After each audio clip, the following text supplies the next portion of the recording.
Hey, it's Ben Greenfield. Please leave a review in iTunes, because if you don't, then I will keep singing every single podcast episode. But if you do leave a review, I promise to never sing again. No, I'm serious. Reviews help out this show a ton. So just go to iTunes, and when you're in iTunes, do a search for Ben Greenfield and leave the show a review. And that actually helps out with things like rankings and also makes me feel really good about myself. So there you go. Leave a review. This podcast is brought to you. And by the way, my guest on today's show has been a guest before. You will love him. We always geek out whenever he comes on the show, and today's show is no different. But before that, let's talk about professional baseball, because I know you're all professional baseball fans. Maybe not, but you should know that professional baseball pitchers get injured a ton. And some of the biggest professional pitchers in the Major League Baseball, MLB, not big like fat, big like famous, they use electrical muscle stimulation on their shoulders. I use electrical muscle stimulation on my own shoulders and my knees and all over my body every week. And I specifically use a form of electrical muscle stimulation that's different than other e-stim devices. It's designed to actually grab your muscle fibers in a very therapeutic manner. And it is super simple to use. I just surround whatever hurts or whatever sore with these electrodes and turn it on. And then I just go read a book, or I go hang out with my kids. I don't really watch TV like the guys in the made-for-TV commercials getting six-pack abs with the electrical muscle stimulation do, just because I don't really watch TV. However, you can use this and you can watch TV at the same time if you want to. It's actually the only recovery product that's FDA cleared for pain relief, so it must be good. It's called the Marc Pro. The Marc Pro, M-A-R-C Pro. And you can grab one of these bad boys with a discount, a 5% discount, which actually, considering it's like savings of, I think, over $30. It's a good deal. You just use promo code BEN, B-E-N. Use promo code BEN at marcpro.com if you want some of the most advanced electrical muscle stimulation for recovery on the face of the planet. This podcast is also brought to you by one of the most potent kind of like anti-aging strategies I've ever discovered, specifically an anti-aging strategy for your crotch. Whether you're a man or a woman, let's face it, stuff starts to down there feel a little bit less good during sex, or at least not as great as maybe it used to. You lose blood flow, or perhaps you're just young and you want to go from good to great. Like you want to put on, say, like size, or shove your libido through the roof. This particular technology works for any of that. I've had it done, and I'm definitely not complaining about the results. It takes like 20 minutes to do, and you just waltz into any of their clinics around the USA, and it's a painless, high-frequency acoustic wave that they just apply down there in your nether regions. You walk in, you get it done, you walk out. I mean, they have a whole bunch of other stuff they can do. They can like do anti-aging therapies, hormone therapies, platelet-rich plasma injections for men or for women, but they pretty much specialize in either reversing or getting rid of things like erectile dysfunction, reversing aging, helping you to get to sleep better, and then also more or less turning you into a sex machine. So you get $150 off any treatment from these folks, and all you need to do is text the word Greenfield to 313131. So this is called Gains Wave, Gains Wave. So text the word Greenfield to 313131. That gets you $150 off your first Gains Wave treatment. I know it sounds kind of edgy and weird, but it frigging works, or else I wouldn't be talking about it. Just head over to gainswave.com if you want to go to their website and click Find a Doctor. I had my therapy done in Miami out in the sunshine. And again, just walked in, 20 minutes, boom, done. And I was operating like a machine for the next few months. So check it out, gainswave.com, or text the word Greenfield to 313131. In this episode of the Ben Greenfield Fitness Show, everyone who's using it is decimating their mitochondrial function, which is contributing to all the chronic disease that we have, the heart disease, the cancer, diabetes, neurodegenerative diseases, obesity, you name it. No one understands that. Well, 1,600 died from cancer, but I believe 1,500 died needlessly and suffered needlessly because they don't understand this information. Even your listeners do not have undetectable levels of glyphosate. So they've got glyphosate, they're exposed to it. It's massively exposed to in our processed foods. And as a result, they've got disrupted tight junctions in their gut. He's an expert in human performance and nutrition. Voted America's top personal trainer and one of the globe's most influential people in health and fitness. His show provides you with everything you need to optimize physical and mental performance. He is Ben Greenfield. Power, speed, mobility, balance. Whatever it is for you, that's the natural movement. Get out there. When you look at all the studies done, studies that have shown the greatest efficacy. All the information you need in one place, right here, right now, on the Ben Greenfield Fitness Podcast.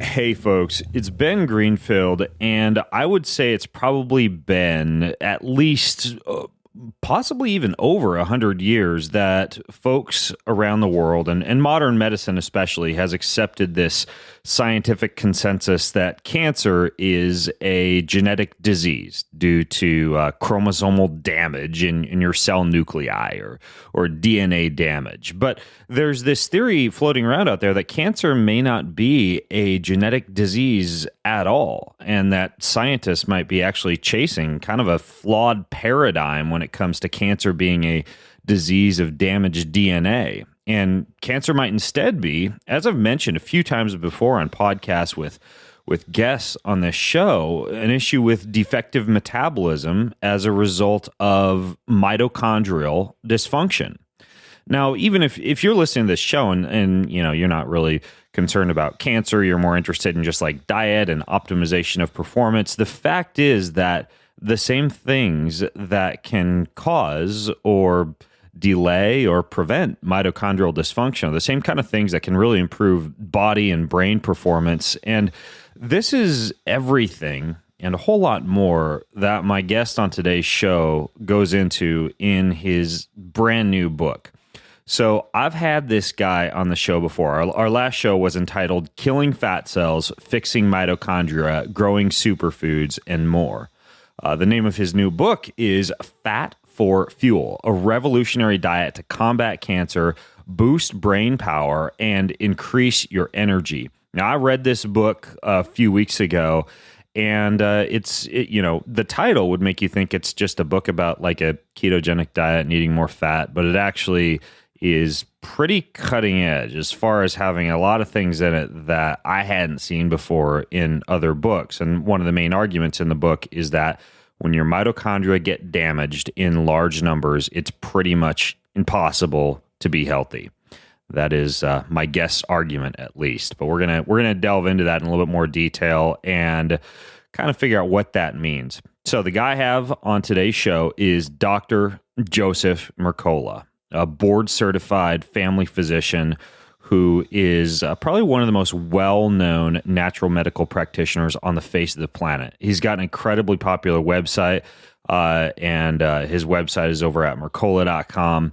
He's also, of course, written this brand new book, Fat for Fuel, and I'm going to put everything that we talk about today over in the show notes for this episode. And you can just go to bengreenfieldfitness.com/fat4fuel. That's bengreenfieldfitness.com/fat4fuel to check out the show notes for today's show. So, Dr. Mercola, welcome back, man. Hey, it's great to be back, Ben, and thanks for the kind introduction. The reason I wrote this book was initially catalyzed by a book that I'd recommended to you and you fell in love with, which is Travis Christofferson's book, Tripping Over the Truth. Oh man, yeah, magnificent book. And I've heard you recommend that for guests that have had cancer. But I hope you would recommend this one because Travis was one of the people who actually helped me edit this book.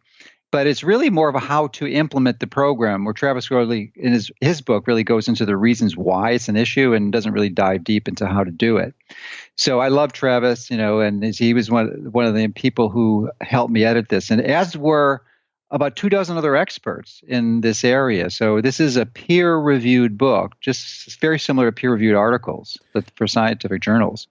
Yeah, so we've got the information down, and I didn't want there to be any mistakes or errors in the thinking on this. This is not my. I edited the whole thing and signed off on it all, but it really is a collaborative consensus of what seems to be the state of the art at this point. It is, man, and I mean, you've got a lot of quotes from people in there, and you actually you talk a little bit about Ron Rosedale in there, Mm-hmm. and you have a quote from Ron Rosedale that I actually wanted to lead off with and ask you about. You say, you eat today, or at least he says this, and you have it in the book, you eat today to control the hormones that will tell your cells what to eat tomorrow.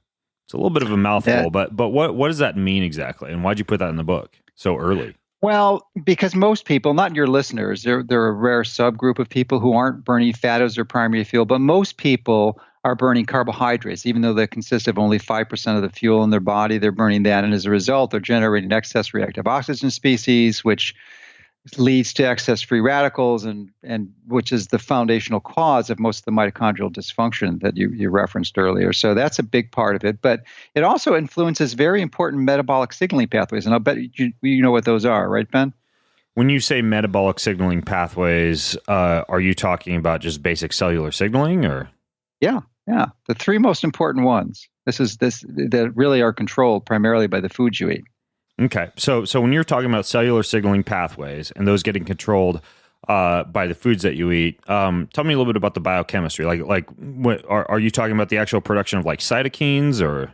Well, cytokines, but they're responsible for inflammation. But the foundational ones that really drive the production of those and many other pathways is insulin, leptin, and the most important one, which is believed to be according to Dr. Rosedale, and I have to agree with him, is mTOR, mechanistic target of rapamycin. So rapamycin is a cancer drug, anti-cancer drug, very highly effective. And in fact, many people you probably know are actually taking microdoses of this regularly for longevity benefits. I think it's a foolish strategy, but nevertheless, they're still doing it because it's so effective. So the issue is... You mean microdoses of rapamycin? Yeah. There's a large number of people are doing that now. Really? I was aware of a lot of folks using like metformin to control blood glucose and insulin, but there's people now using rapamycin pretty extensively too, huh? Yeah, not as many as metformin. This is a far safer drug. I don't recommend the use of metformin. There's far safer alternatives like berberine, which will provide almost all the benefits with none of the downsides, because metformin is a mitochondrial poison. So why would you take something that's going to hurt your mitochondria, even though it's going to lower your blood sugar? It's like taking insulin to lower your blood sugar. It's just doesn't make sense. What do you mean it's a mitochondrial poison? That's exactly what it does. It poisons your mitochondria. I mean, it will lower blood sugar, but it does it in a way that is not consistent with natural pathways, and it causes mitochondrial damage. Interesting. Yeah. So, and that's serious. There's a lot more dangerous drugs in metformin as drugs go. It's one of the more benign ones, but it's still not the optimal way. If you're interested in that, just use berberine. Interesting. What about some of these things? I think you and I have talked about these before. I don't know if we talked about them on the last show though, but things like bitter melon extract or rock lotus extract. Have you come across either of those? Because that's what I personally use.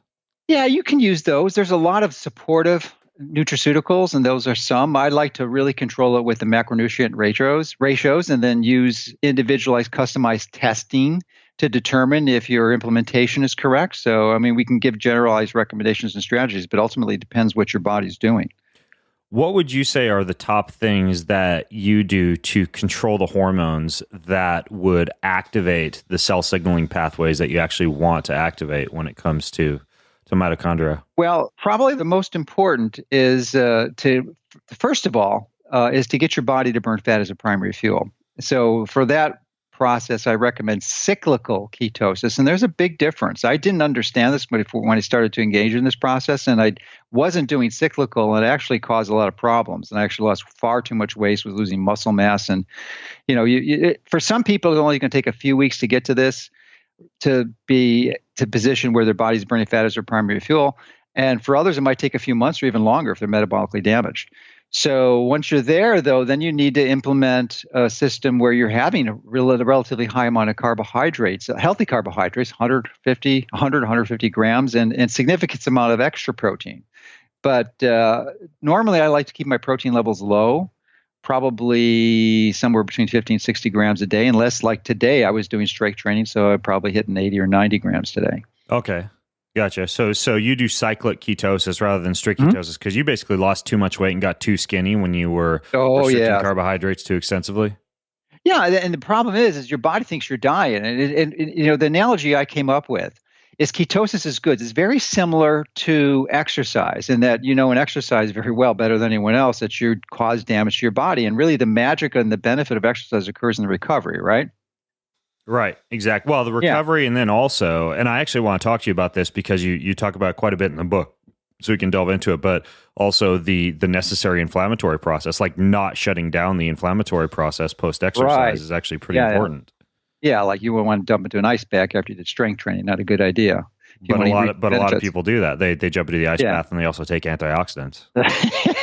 Yeah, which is not the wisest strategy. It's still better than nothing, but you know it could be improved. So anyway, exercise is somewhat similar to ketosis. So you wouldn't want to exercise crazily continuously without some type of recovery period. Well, the recovery period analogy in ketosis is actually the feasting. You know, once you've been able to burn fat as your primary fuel, then you feast, and that's where the metabolic magic occurs and where your ketones explode and your blood sugar actually drops as long as you're burning fat as your primary fuel. It's just amazing to see it happen, and not to do it every other day, but probably 1 or 2 days a week. You know, the days that you're strength training, I think is ideal because you're going to get an anabolic stimulus, increase your muscle mass, and you know it's always helpful as you get older. Wait, are you saying to feast on those days? Yeah, like to eat more food. Now that seems paradoxical because feast with respect, not to necessarily increase calories. It's the macronutrient ratio. So you want to have more healthy carbohydrates instead of limited to 50 grams or less. Right. Net carbs, which is total carbs minus fiber, and then more protein, maybe 25, 50% more, maybe even double if you're a big guy and you're doing a lot of strength training. Now, what about the research that shows that you actually see when you fast post-workout for an extended period of time, like 2 to 4 hours, an actual increase in growth hormone and an increase in post-workout testosterone? When you actually don't reach for, say like the protein shake on your way home from the gym. Well, I'm not familiar with those studies that you're quoting, so I don't know if I have to look at the methods to understand if these people were actually burning fat as their primary fuel. My guess is they weren't. So it's a different metabolic scenario, and your hormones are going to be optimized differently. It's two completely different metabolic scenarios you're discussing. You know, one where they're burning carbohydrate as their primary fuel, and the other is fat. So you would expect different results in those groups. Okay, gotcha. So what you're saying is that for someone who is fat adapted and perhaps doing like this cyclic ketogenic type of state, if they're going into a workout in a state in which they're already burning a lot of fat as a fuel, or potentially even going into a workout in a fasted state, that it's not necessary to fast post-workout to see that increase in growth hormone or that anabolic response, and that for those people, they could likely do a little bit more like feasting post-workout, more carbohydrate intake, which is good. You know, it's not a starvation process. You know, it really is enjoyable, and it's something you can do the rest of your life. And I just wanted to address this cancer component, which you wisely mentioned initially, which was my initial catalyst for writing this book, because 40% of the women watching this or listening to this actually will come down with cancer in their lifetime, and 50% of the men. So even though they don't have it now, the likelihood is that they will. And if they don't, they're one of the few that don't, then someone they know or love will come down with it. But, so it's a serious issue, and it will be the leading cause of death by the end of the decade. So it's continuing to grow. It's going to surpass heart disease. So it's just and it doesn't have to be that way. There's 1,500 people a day, every day in the United States, Ben, are dying. Well, 1,600 die from cancer, but I believe 1,500 die needlessly and suffer needlessly because they don't understand this information. So in the book, you go into this concept of mitochondrial metabolic therapy, which you call MMT. For sure, yeah, because it's a mouthful. Yeah, exactly. So MMT, which I actually go to a conference every year called Mastermind Talks. They also call it MMT. So I had to keep my acronyms straight here. But one of the things that you go into early on in the book is how, as part of the MMT, you're actually a fan of tracking your iron levels. And you talk about a lot in the book about the surprising effects of iron on mitochondrial health. Why is it that iron is something that you harped on so much in a book that's about fat?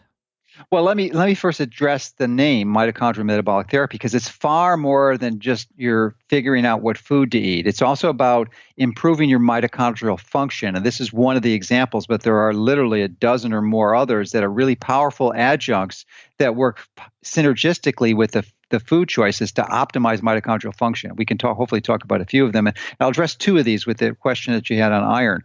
One is that most of the men listening to this will have excess iron. That's just a biological fact.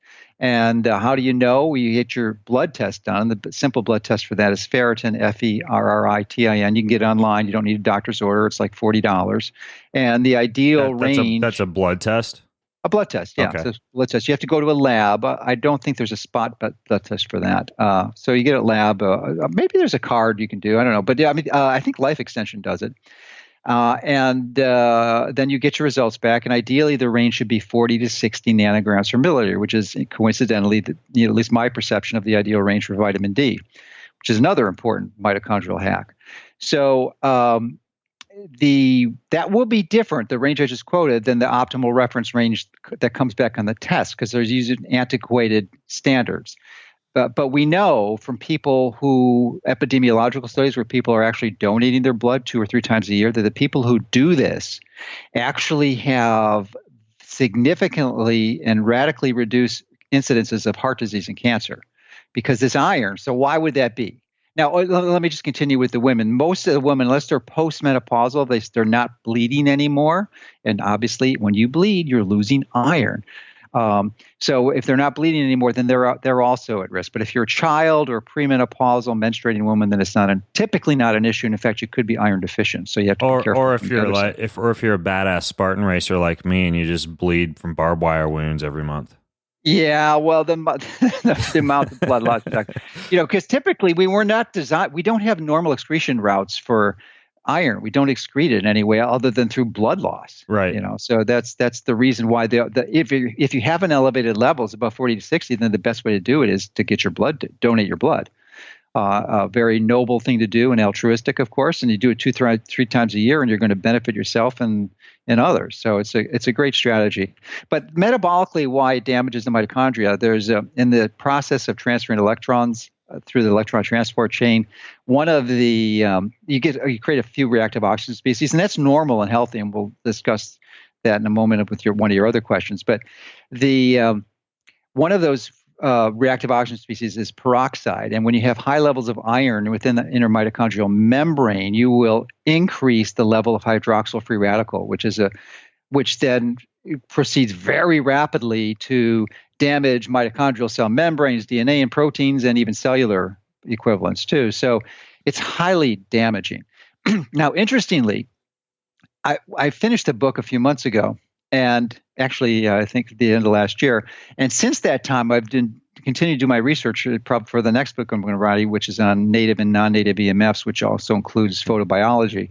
But what I learned is that there's something even more dangerous that almost every one of your listeners is exposing themselves to, that generates even more hydroxyl free radical than the excess iron. What's and that? I bet you have no idea, but it's something you're aware of and you take great pains to avoid. Wait, that is, I might want to guess this. Are you saying like me personally, like I get exposed to this as well as all of our listeners? No. You get, but you minimize your exposure. So you've got this, you understand it, and you're taking proactive measures to reduce your exposure. Okay, so this would be something else that could produce hydroxyl free radicals? Yes, absolutely.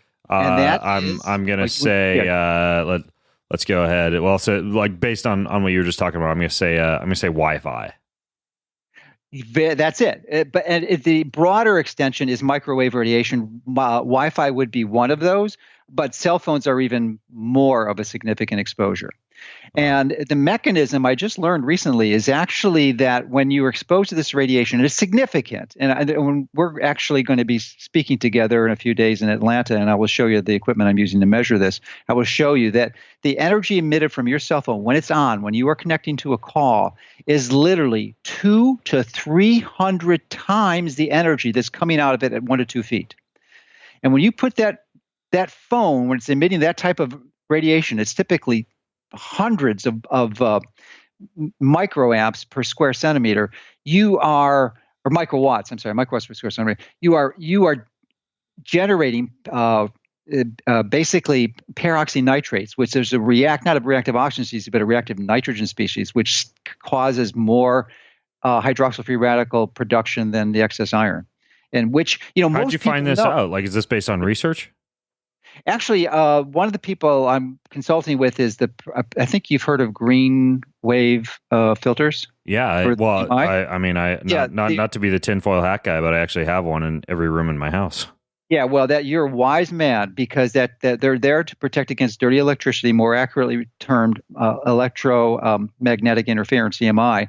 And the founder of that company is Richard Lear, who's just a fountain of information, and I've just been collaborating with him recently. He actually wrote a very extensive paper on this that has hundreds of references to the literature and he believes it's a foundational cause of all chronic degenerative disease. I don't know if it's the one, but it's certainly a contributing factor. And it clearly decimates mitochondrial function. There's no question about it. So you've got to be taking proactive measures against this. And I'm going to give a power. Most people, they think about cell phones thinking, 6 years ago now, the World Health Organization classified as a 2B carcinogen, which means possible carcinogen. And we know that it's associated with leukemia and brain tumors. But in some ways, that's counterproductive because, we know everyone uses cell phones and not everyone's dropping dead with brain tumors. But what they don't understand is that everyone who's using it is decimating their mitochondrial function, which is contributing to all the chronic disease that we have, the heart disease, the cancer, diabetes, neurodegenerative diseases, obesity, you name it. So that's not being, that no one understands that. But you use a cell phone. I mean, like you and I have talked on the cell phone before. Oh, yes, I use a cell phone. No question about it. But do you know how I hold the cell phone? I hold it with a selfie stick 3 feet from my body. Are you serious? Speaker. I swear to God, I do not touch that thing. See, what I do is I have it in one of those Defender Shield cases, and I know we sound like a couple of orthorexic guys talking here, but I use the cell phone case. In your Defender Shield case, I will measure it. Yeah, I'll bring it to Atlanta in a couple of days. But yeah, I use the Defender Shield case with like air tubes, like the special headset called an air tube headset. No. And you're saying no. I will show you that probably is not working. And once I show you, I think you're going to use a selfie stick too. Oh, dude. Oh, man. All right. You're going to turn me into the embarrassing guy walking through the airport with my selfie stick on my phone now. But it's okay. No, I mean, I'm all about like using modern technology, but figuring out a way to kind of like fight that uphill battle for our health. But I mean, like, this is not a message to destroy your technology and avoid. I mean, it's given us so many darn benefits. It's responsible for most of my impact in helping people understand this information. But the issue is like, now, many years ago, many people may remember or at least heard of the fact that when you went to a shoe store, they were X-raying children, X-raying them to figure out which size shoe they needed. You ever remember hearing stories about that? No. They did. They used to do that.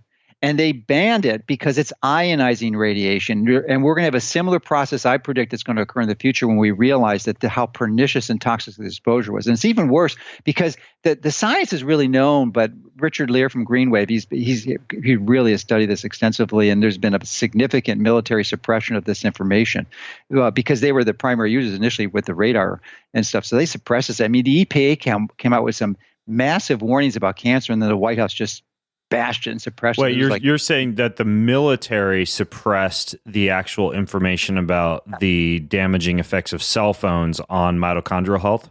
Well, not necessarily cell phones, because cell phones weren't invented until the 80s. They suppressed this much earlier with the microwave radiation and the radars because it got just because it would have been useful for the military to have been using radars, and it wouldn't have looked good if soldiers were exposed to this unhealthy stuff. Right. That's big big reason for part of that. Then the other is the telecommunications industry, which is massive. I think it's even larger than the pharmaceutical industry. Wow. So, conspiracy theory alert. Yes, indeed. Wow. So, but with the science is clear, and you know what? When I show you this instrument, it's a microwave radiation meter. It costs about $500, and it's real easy to show you. Digital display, and you can quantitatively assess exactly what the exposure is. So okay, all right, I'll check it out, and maybe I'll Snapchat it so people can see this live as we do it.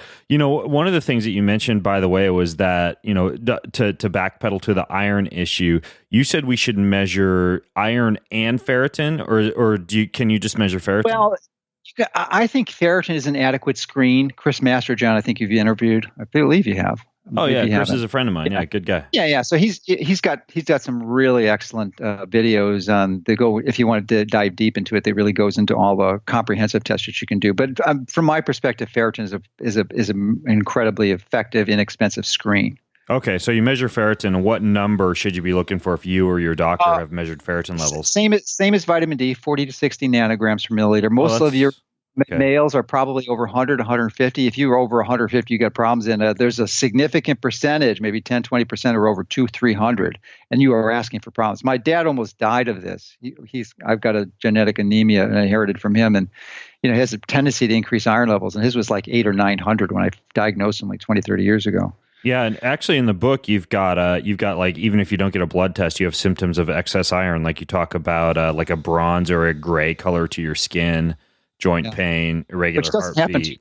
That doesn't happen too commonly. You have to get really high. So then that would be like a genetic disease like hemochromatosis. But the average person that it's just like this. That they're walking around with high glucose levels or high blood pressure and they don't even know it. It's still causing mitochondrial damage, which is the common denominator for most of these diseases. And it appears to be the mechanism where these new exposures that we never had before, like glyphosate and cell phone radiation and microwaves radiation, is that's how it's mediated through damaging mitochondrial function. Yeah, my well has very high levels of bacterial-based iron in it, and I actually have this pretty spendy hydrogen peroxide filter I had to get installed in my house to lower levels of iron because it was like dyeing the sinks orange and red, and I was pretty concerned for a while. I did blood tests and everything just to make sure it was low, and now I have this spendy filter in my house. But yeah, a lot of people don't realize that water, and even like seemingly clean municipal water or not municipal, but like well water or spring water can be pretty high in iron levels. So yeah, you gotta keep track of this stuff. Oh, one other thing you mentioned, and a good detox program will actually lower that too. And that's where the infrared sauna and the cyto detox and a lot of the other things. You did an extensive component on that earlier this year. So. Yeah, Dr. Pompa and I talked a lot about that in my last interview with him. By the way, I should mention that for these measurements of ferritin, I don't think you're supposed to use one of those blood spot tests like the fingertip prick test. Okay.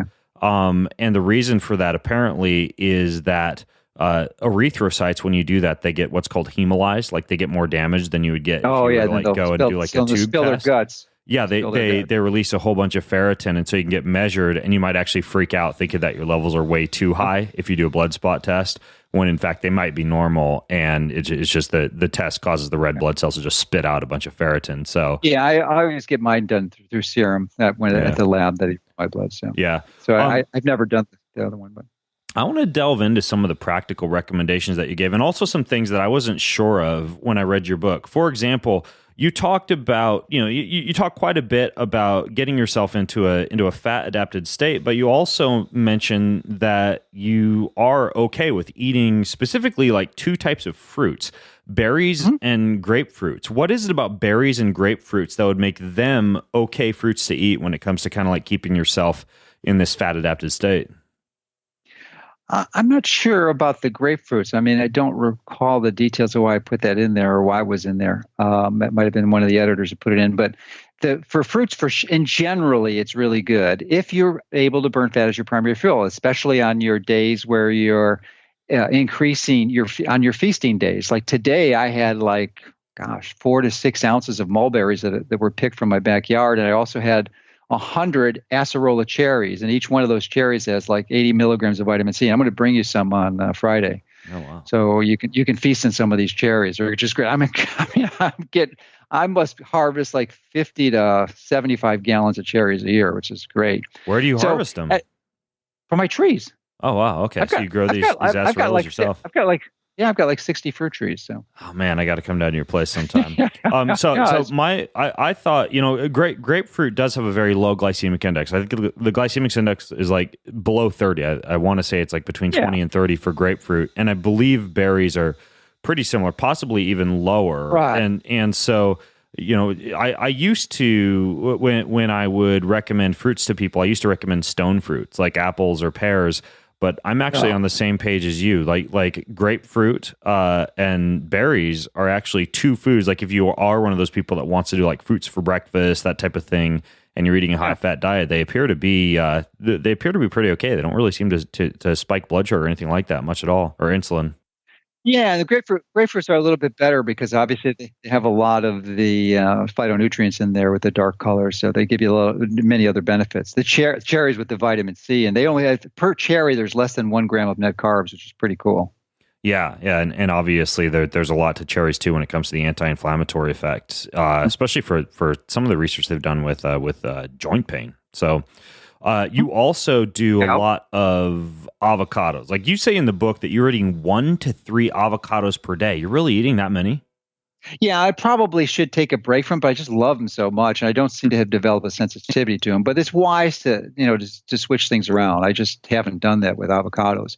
Yeah, I will put 1 in my smoothie, a half to 1 in my smoothie, so I'll have 1 or 2 smoothies a day. And I put another 1 in my salad.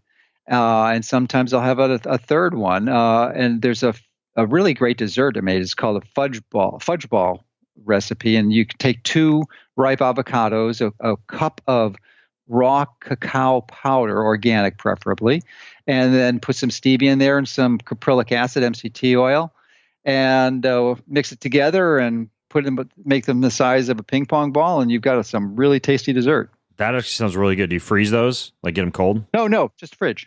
Fridge is all you need. Nice, cool. Yeah, I have if you wanted to store them for a long time, you could freeze them, but you don't have to. You have the fudge ball that you make. I have the sleep cake that I make, and it's CBD. It's a little more involved. It's raw cacao, just like you mentioned. But I use ghee and I use coconut oil and like a countertop immersion blender. It's this thing called a magical butter machine.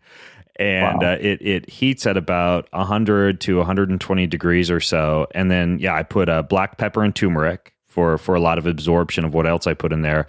And then, I put a whole bunch of CBD, a whole bunch of kratom, which is also like a kind of like a euphoria inducing. Oh, yeah.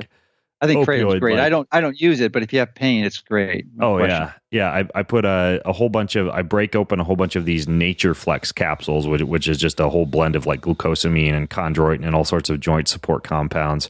And then I put an entire packet of reishi spores in there, which is a mushroom that really helps with like relaxation. A little bit of stevia, a little bit of sea salt, a little bit of cinnamon. And then basically that thing goes on the kitchen counter for like 8 hours. Just blends for like 8 hours. I pour them into molds and I freeze them, and I call them sleep cakes. So you take one of these about an hour before you go to bed. I took one last night, so I went to bed. Bring one to Atlanta. I'd love to try it. I'll try. The problem with my the problem with my latest recipe is I also decarboxylated a little bit of weed, and so they have about 5 milligrams or so of THC in them. So the problem is if I travel with them, I might get in trouble. But I mean, I track all my sleep cycles, and for when I really need a good night of sleep, and I'm not concerned about the house catching on fire, I have one of these, and I'm out for like 9 hours, and it's like very high levels of both REM and non-REM. And I actually had a meeting in Seattle last month with a company in Seattle that makes a whole bunch of edibles for Washington State, and I brought them some sleep cakes and said, hey, if you guys ever want the recipe, ever want to license this, I'm like, this is the best sleep supplement known to man, I think.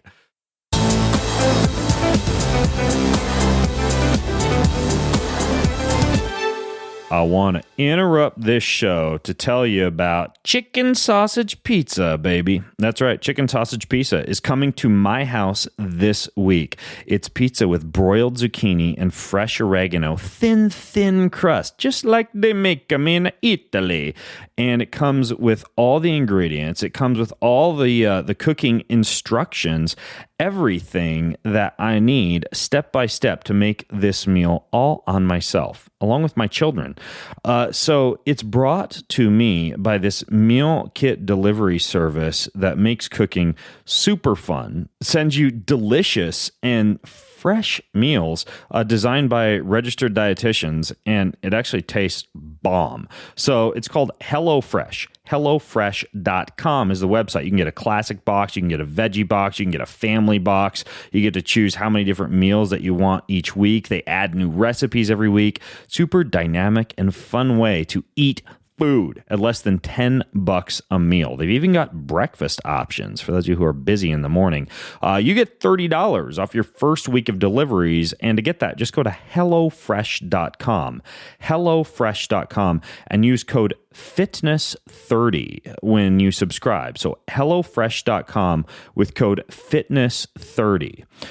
This podcast is also brought to you by ZipRecruiter. And you can go to ZipRecruiter.com if you want to hire or get hired. But especially if you're an employer and you want to find the perfect hire and you want to post your job and then have ZipRecruiter automatically post it to all the top job sites without you having to go to the four corners of the planet to do it yourself, this is the way to do it. You get to find candidates in any city or industry nationwide. You screen them, you rate them, you hire the right person fast, and it's super duper easy to use, slick interface. A bunch of Fortune 100 companies use it.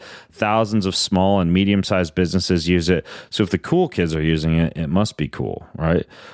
Anyways, you go to ZipRecruiter.com/first and you can use it for free. That's ZipRecruiter.com/first if you just want to try this out for absolutely nothing. And it's a perfect way to hire people. So check it out, ZipRecruiter.com/first.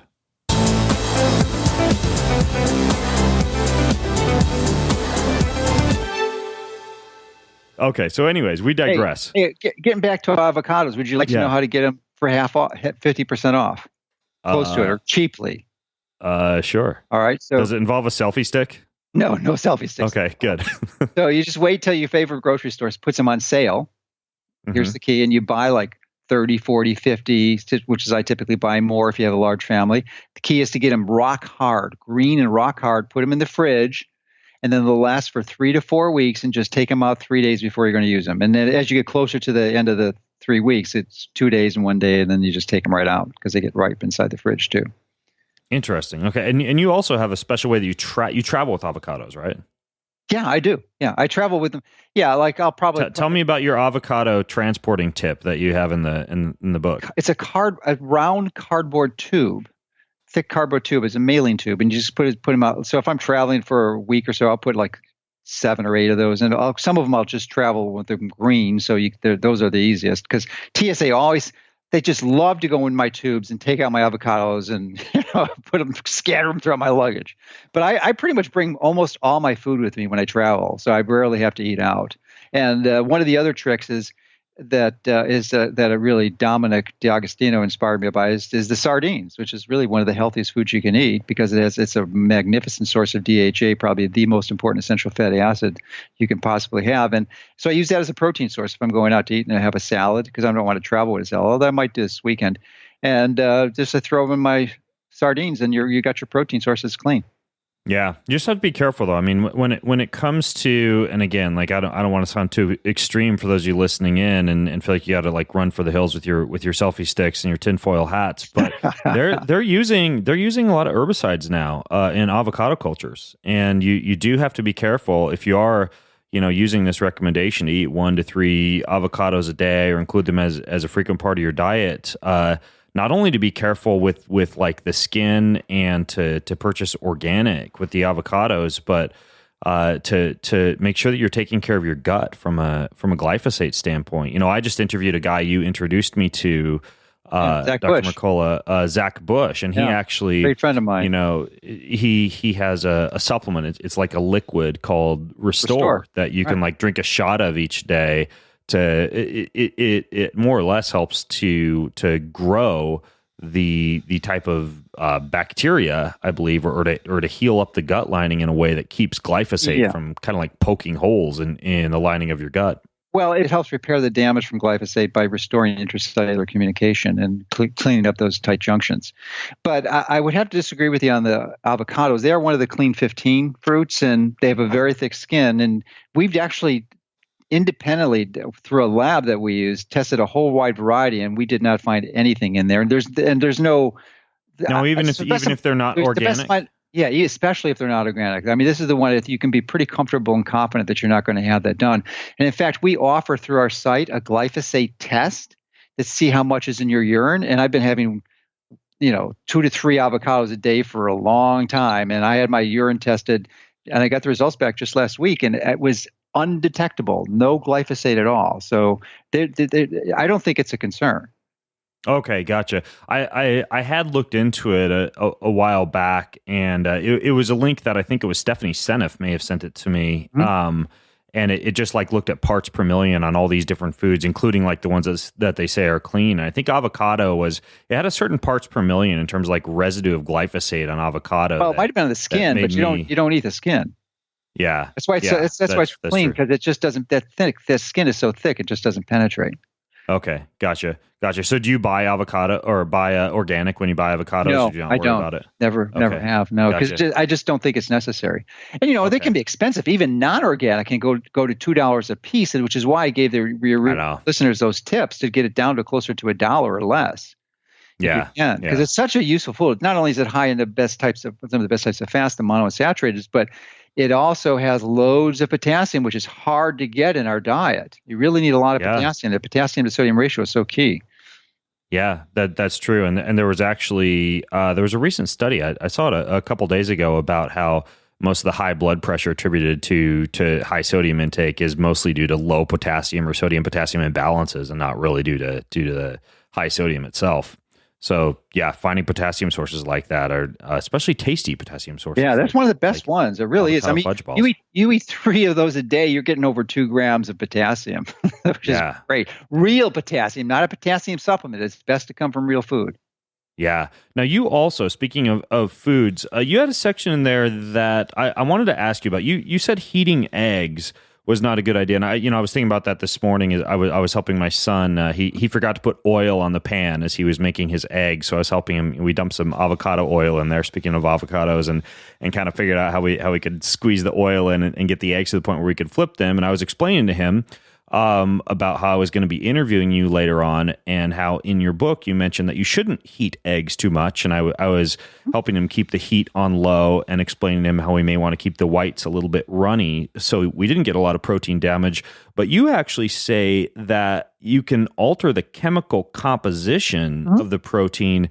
And that can not only, of course, I was already aware of some of the issues with oxidation, but you say it could lead to an allergic reaction to the egg. Yeah. What would be the mechanism behind that? The mechanism is quite simple. These proteins, they have a variety of different structures, primary, tertiary, secondary structures that can be damaged with heat. So these bonding angles can be distorted, and it actually forms a different configuration. And if you are one of the susceptible people who, the vast majority of the people do not have, even your listeners, do not have undetectable levels of glyphosate. So they've got glyphosate, they're exposed to it. It's massively exposed to in our processed foods. And as a result, they've got disrupted tight junctions in their gut, and which leads to leaky gut. And these proteins can easily permeate through and go into the bloodstream, causing an immune reaction. So we have to be careful.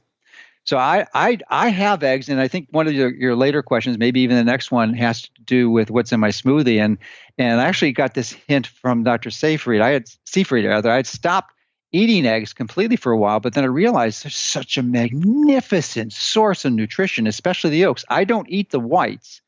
I just save them and give them to my trainer. He loves them. He's got twice the muscle mass I do, so he uses them. I just have the yolks. Personal trainers are a sucker for egg whites. I just eat the whole thing. But I mean, we have We have so Well, many eggs, so many chickens running around. I mean, the eggs are just like all over our refrigerator. Yeah, you're making them out there with your chickens. So, and you're also a competitive athlete. I'm just in maintenance mode. I'm not in competition mode anymore. So I just I want to keep my protein relatively minimal. I don't feel I need the benefit of all that extra protein. I do need the benefit of all the nutrients that are in the egg yolk, which is I think one of the most magnificent sources of nutrition. And especially if you put them in a smoothie, they actually have phospholipids in there, which helps emulsify and make the other nutrients in there more bioavailable. That's a good point. And I wasn't going to ask you what's in your smoothie, but now that you bring it up, what is in your smoothie aside from eggs? 2 egg yolks. I've got 2 dozen things. Black sesame or black cumin, 1 tablespoon, which I soak overnight. Coriander, which is actually cilantro seeds. Flax or pumpkin seeds, a tablespoon of each. Half to 1 avocado. Pau d'arco, which I think I introduced you to, which I soaked that overnight too. Raw cacao butter. Not butter, raw cacao. Just raw cacao. It's right, I used to use the nibs, but that I got allergic to it. Then white willow bark, hawthorn berries, psyllium. I use those eggshells, which you could use with all your chickens, as a source of a calcium supplement. I'll grind the eggshells really fine. I'll use about half a teaspoon of that in my smoothie to get as a source of calcium and other micronutrients. Then chia seed, acetyl-carnitine, hawthorn berry, an ounce of fresh beet, teaspoon of caprylic acid, actually a tablespoon, a few squirts of stevia, some mulberries or acerola berries, and then a tablespoon of organic greens. And you've interviewed Tom Cowan before, and that's we make some organic greens and sell them that have about, I think, half a dozen different vegetables and powders in them. So I put that in my smoothie, and then taurine and some nutritional yeast. Wow. Yeah, that's a pretty complex smoothie. Now I'll show you all these ingredients. I travel with this all the time, so that's what I travel. Oh, really? Yeah, except for the eggs. Yeah. It's a little bit hard. I tend to get lazy when I travel and just grab one of these meal replacement. Like I'll use Ambronite or this other new one I've been messing around with called Ample. And I'm actually interviewing this guy tomorrow who made this stuff called Ample, which is pretty interesting. Like probiotic, pea protein, digestive enzyme blend. How about the Mitomix bars? Did you like those? Oh, the ones you sent me? Yeah. Oh yeah, they're fantastic. They're one of the tastier bars that I've had. Are those actually available for people to get yet? Yeah, they've been available for a while. Yeah, they're incredible. Cool. I mean, that's what I travel with the nutrients I just mentioned, and I'll have mitochondrial bars and macadamia nuts and some sardines, and that's pretty much all the food I need when I travel. Yeah, I'll put a link for folks to get those Mito bars, because that's like a higher fat, lower carb type of energy bar that's your brainchild, right? Yeah. We had like 20 different variations of it before I finally signed off on it and I got it right, the combinations right. But it has high amounts of fiber, very low protein, only 3 grams, and then very low net carbs. Even with the double chocolate, it's only 5 grams of net carbs. So it's completely different. It's unlike anything out there on the market. No artificial sweeteners. Pretty much all organic ingredients. So it's a really great bar. I can go through so many of those things. I love them. Yeah, those are pretty tasty. Now, one thing I wanted to ask you when you're talking about your smoothie, I don't know if you heard this interview that I did, but it's something that I do now. This gentleman who I interviewed actually went into how to minimize some of the oxidative damage you can do to, like, when you're making a smoothie with all these like expensive superfoods, your $1 billion smoothie. What he does, and the cool thing is, if you're putting something like bone broth or collagen in your smoothie, the vitamin C from the trick I'm about to tell folks will increase the absorption of that. But you just basically start off your smoothie with cold water or ice at the very bottom of the smoothie, along with anything that has ascorbic acid in it, like half the squeeze of a lemon, for example, is what I use. And you have that as like the base at the bottom of the blender before you blend everything. And the cooler temperature combined with the ascorbic acid keeps a lot of the oxidation and damage of the nutrients when you blend your smoothie from occurring. Because if you have a good blender that gets things hot and spins at a really fast pace, you can actually damage some of the things that you're blending. No, I agree. And one of the other strategies you can use is use frozen fruit like mulberries. That's what I typically do. Is I put the frozen mulberries in, which gives you a nice cold drink anyway. But you know what's even better? Because this isn't available yet, but our team just came back from China like 2 weeks ago, and one of the hottest things over there at these trade shows was a vacuum blender. So it sucks the air out, so there's no oxygen to oxidize the nutrients, and you're blending it in essentially a non-oxygen environment. That's sick. Can you get those in the U.S. yet? Oh yeah, You know? we're going to sell it. Yeah, we will sell it, but we've got to fine tune it, and it usually takes us about a year to figure it out. But yeah, that's the next step is a vacuum wow. vacuum blender. That's sweet. Even better. I go through blenders, so like I break a blender every couple of months. It's crazy. I'm an Amazon Prime blender user for sure. Okay, so cool. Another thing that you mentioned, another tool to throw out for folks that seems like a pretty useful tool that you talk about in the book is actually a way to analyze what you're actually eating, like keep track of your food intake. And you recommend something called Cronometer. And I, as a guy who writes meal plans for people and, looks over people's nutrition, I actually hadn't really used Cronometer much, but you're a pretty big fan of it. Why is it that this is the one that you like to use so much? A lot of good reasons. I don't know which one you're using, but the most common one is MyFitnessPal.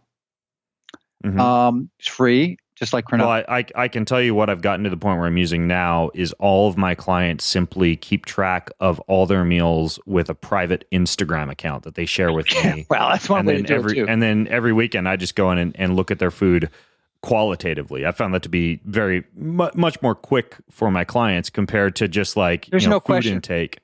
But Cronometer is the one you recommend.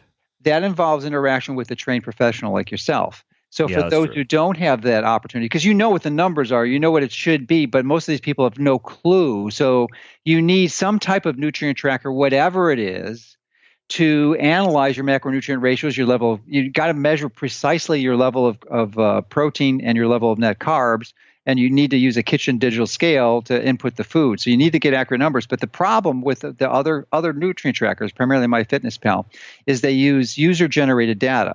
So that makes it easier. So like if there was a food on there you didn't have and you entered the data and you weren't diligent about entering with the macronutrients in there and the numbers and they weren't accurate, then it's available to everyone on the planet. And then they think that it's not vetted by anyone. So there's loads of it. I would guess actually the majority of the information in that program is wrong.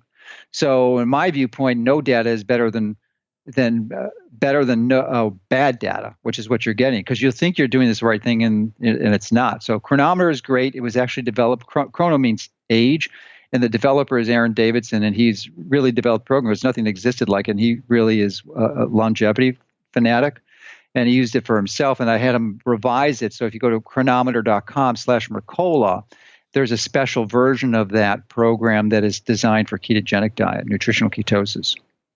Okay, and why is it that that's a superior form of food tracking software? Well, because all the data, I didn't finish the thought on that. All the data is vetted. So it's even though you could enter your own data, it's not available to anyone else. So the only data that you can put in there is either your own or the one that's accurate. So you'll get the real information, the true information. That's something that could be wrong, most likely is.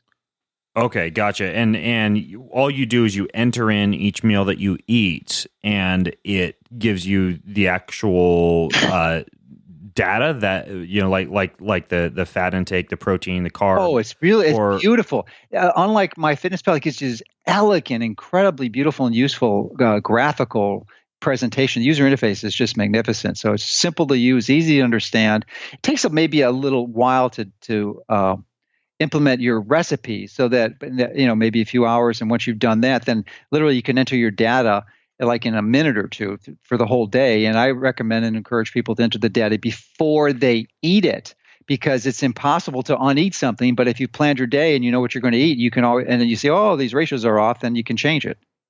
Interesting. Well, what I'll do is, I eat almost the same thing for breakfast and lunch every day anyway. Yeah. So I could just take my staple meals and input them into Cronometer. Yeah. And it'll tell me, for example, like it looks like based on what you're saying in the book, like it'll show me, instead of just like total fats, the precise percentage of like my monounsaturated, polyunsaturated, and saturated fats, et cetera. It's very detailed. You can get the omega-3 to 6 ratios, zinc, calcium to magnesium ratios. It's just a great program.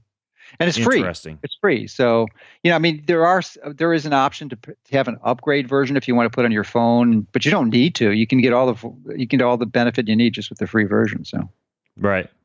Now, I also wanted to ask you about something that you discussed regarding reactive oxygen species, and specifically this idea that there's almost like a paradox between ideal antioxidant intake and ideal reactive oxygen species intake, and how you shouldn't suppress your ROSs or your reactive oxygen species too much.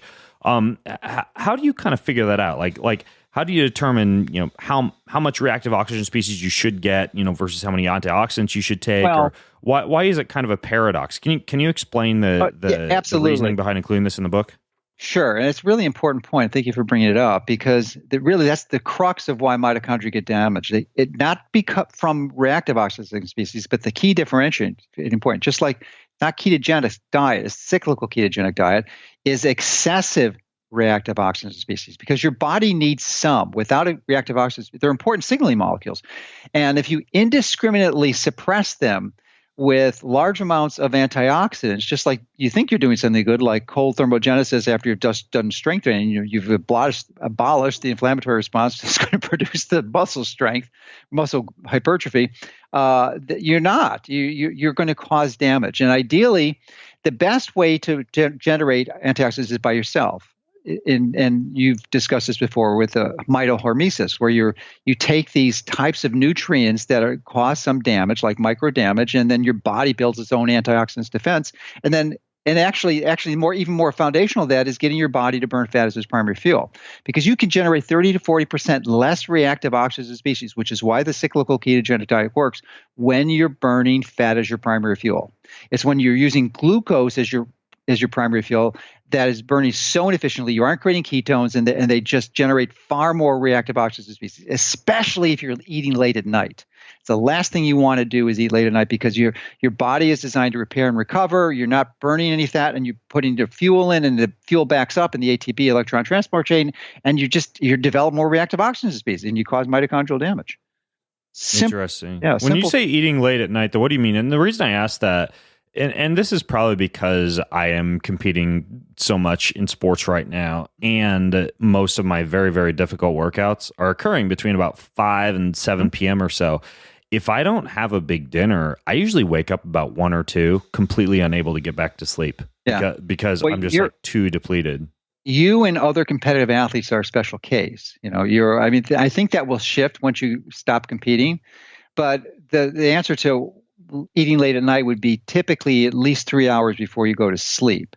Now, you've got special needs because you're all ramped up. You've got a different physiology than most people, so and different goals. So to achieve those goals, you're going to have to break the rules a little bit. Yeah, kind of. Although I haven't talked about this before on a podcast much, but next year I'm slowly beginning to make the switch into essentially being a hunting and fishing athlete. Meaning you're gonna see me a lot less like on the Spartan racing circuit, and kinder to your body. I'm gonna do a few of these, like little hunting competition, but pretty much every single thing that I do is gonna be either in my local community or with my kids, and I'm not gonna be like the globe-trotting, hard-charging. How do you call it? The masochistic racer. I've just decided that, at 35 years old, I'd rather make the right decision than wait until I'm 50 to stop beating up my body to that extent. It's certainly something that I'm thinking about. Telomere length will increase too. Yeah, I did the interview. I don't know if you heard that. I heard it with the people who analyze. It was for those of you listening, it was with telomeres, and they analyze your telomere length. But they also, one of the things that you have to take into consideration with that particular test is that they're looking at white blood cells only. Right. And in athletes who are constantly beating up their bodies, who have a little bit more inflammation, who have perhaps a little bit more white blood cell damage, you're looking at the most damaged component of an athlete's body. And so I would imagine if you looked at other cells other than just white blood cells, especially in a relatively healthy person like myself, because frankly, I feel amazing every single day.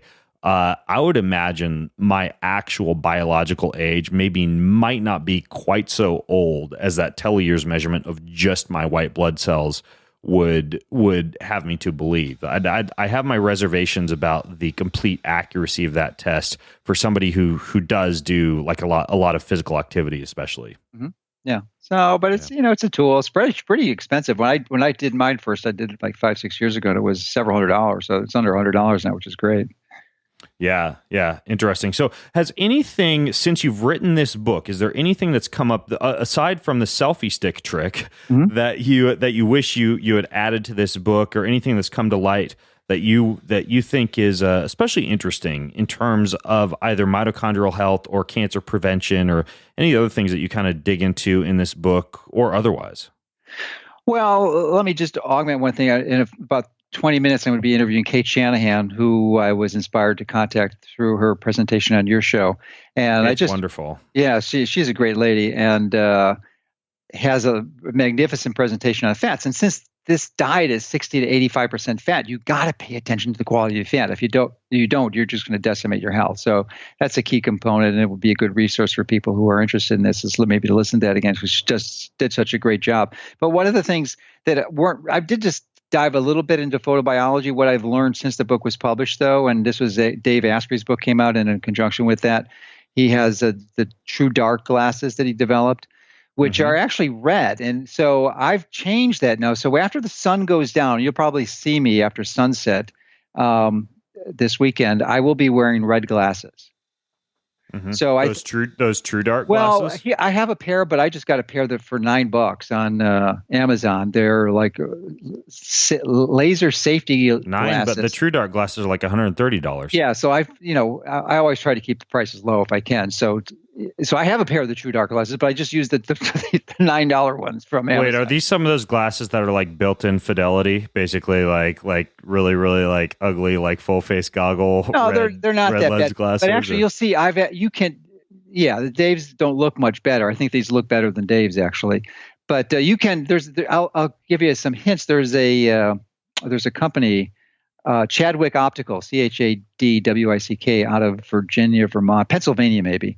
And you could take your glasses if you have glasses, or you can buy frames and you can mail it to them, and they can tint your glasses whatever color you want. So I had them initially done amber until I knew about these. So I'm going to send them back and get some red ones done. So that you can. I'll link to them in the show notes. Whatever frame you like. Just tell them that you've heard about them through me. It's not that I get a commission on it at all. I said this needs to be available everywhere. It's just they'll know what to do. So the president of the company is Charlie, and he'll take care of them. And again, I don't get any commission on that at all. So it's just a resource, because I was trying to figure out how to do this, how to get customized glasses, and you have to find an optical company that will tint them for you. Yeah, I use the Erlen lenses, and what I do with them is I did one fitting where you sit down and they try out different colors with your eyes, and you do eye reading charts, and you do reading comprehension, visual acuity, reading speed. They figure out which color is going to work best for your specific rods and cones, and then I had them create the lenses for me, and then anytime they break or anytime I need a new frame, they'll just like cut different lenses to fit the frame. And the initial investment, I mean, you got to pay like $400, $500 to kind of like do the initial fitting.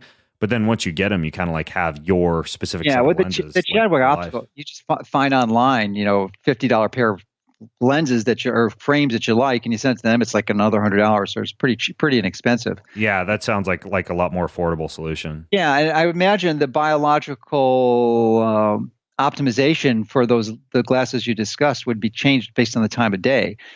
And the reason I switched to red after sunset is that red, unlike the amber, will also filter out green and yellow light, which has some impact on melanin, melanopsin, and melatonin production. So, but only after sunset. It's not necessary before.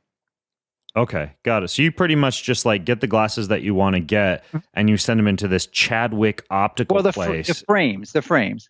Okay. You don't even have to you get the frames you want to get, and then Chadwick Optical will install whichever lenses that you want within those frames. Yeah, either your prescription, you can mail them in, or you can send your existing glasses in, and they'll change those. I mean, they don't care. Or you can buy them new if you don't have, because I don't wear even reading glasses. I've taken care of my retinal health, and if you don't honor this biological imperative, you are exposing yourself to almost guaranteed assurance of damaging your retina as you age, and radically increasing your risk of age-related macular degeneration. So this is an important tool, and interestingly, you will preserve your ability to avoid the need for reading glasses as you age, which becomes pervasive. I mean, almost everyone you see over 40, 50 needs reading glasses. Yeah, cool. Really good resource. And everything we talked about, by the way, for those of you listening in, because I know Dr. Mercola always spills a bunch of cool tips and tools and tricks whenever I interview him. I'm going to put over at bengreenfieldfitness.com/fat4fuel. That's bengreenfieldfitness.com/fat4fuel. So go over there for the show notes, and any questions or comments that you have, leave them over there, and I'll be happy to jump in and reply and try and point you in the right direction. And I promise that I will also try and pull out my phone and Snapchat or Instagram a little bit when Dr. Mercola and I are together in Atlanta, when he analyzes whether or not my cell phone is actually resulting in too much oxidation for my own body. So maybe we'll put some together for you guys on that. And that's going to be over at snapchat.com/BG Fitness for all of you 13-year-old listeners out there who are Snapchatting. All right. Well, in the meantime, Dr. Mercola, thanks for coming back on the show. It's always really fun to have you on. I always learn at least a dozen new things every time I talk to you. Well, great. I look forward to connecting this weekend. All right, folks. Well, this is Ben Greenfield and Dr. Mercola from bengreenfieldfitness.com signing out. Be sure to check out the book, Fat for Fuel, a revolutionary diet to combat cancer, boost brain power, and increase your energy, and have a healthy week. You've been listening to the Ben Greenfield Fitness Podcast. Go to bengreenfieldfitness.com for even more cutting-edge fitness and performance advice.